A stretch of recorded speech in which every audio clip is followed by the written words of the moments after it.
At the age of 111, Harry Patch, the last surviving soldier from World War I, gave strict instructions for his funeral.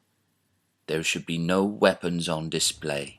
Harry said that war was calculated slaughter, and that the dead were victims of governments, and that the war wasn't worth one life.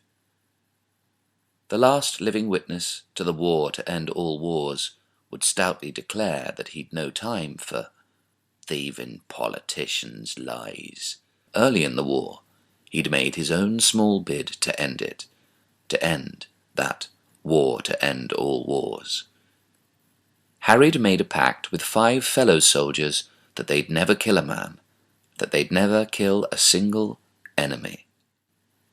According to King's regulations, their pacifist pact would have been a capital offence had Harry and his mates been discovered, and, ever afterwards, Harry would allude to it with a guarded chuckle, as if he could be arrested for it still, escorted to the regimental guardhouse, and even put before a firing squad, and shot for his treason nearly a century on.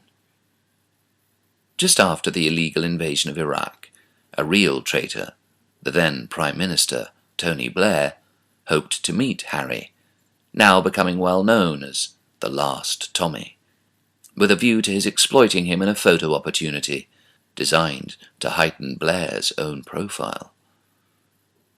After Blair effected the introduction, he edged towards Harry's wheelchair, then hovered beside him, grinning, as if attempting to absorb his stardust and even claim it, in some way, for his own.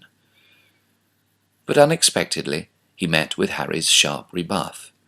Harry regaled him with the Harry Patch remedy for conflict resolution, namely that politicians who took us to war should have been given the guns and told to settle their differences themselves, instead of organising nothing better than legalised mass murder.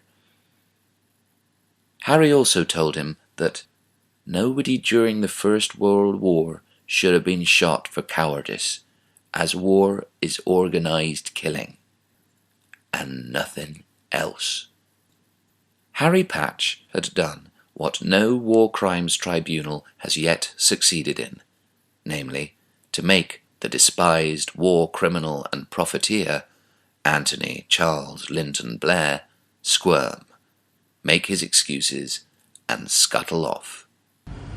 This is the last of a generation of heroes and courageous people who served our country in World War I. I was privileged to meet Harry Patch to hear... As soon as Harry's death was announced, every statesman, politician, royal panjandrum, and military brass hat swiftly sidled into the limelight, eager to use Harry for their own ends and squeeze him into the crooked jigsaw of their own inglorious agenda, namely, to rebrand war's moth-eaten romance, as if Harry's soul ever had anything in common with militarism's tunnel vision.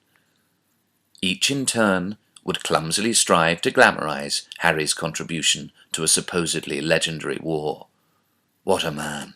What a testimony to the human spirit! What a towering example to us all!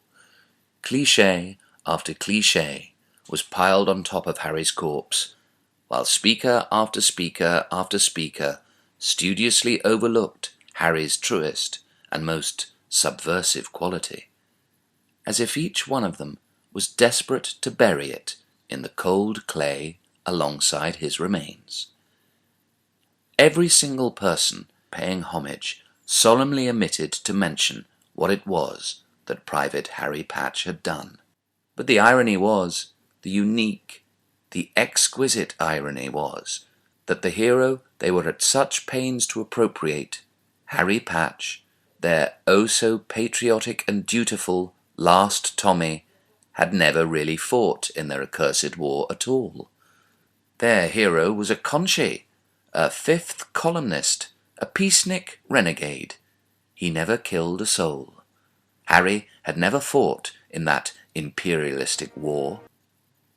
Instead, Harry'd fought against all wars, self-replicating lies, in the bravest way he knew, and, together with his friends, proved more courageous than any thoughtless, puffed-up killer.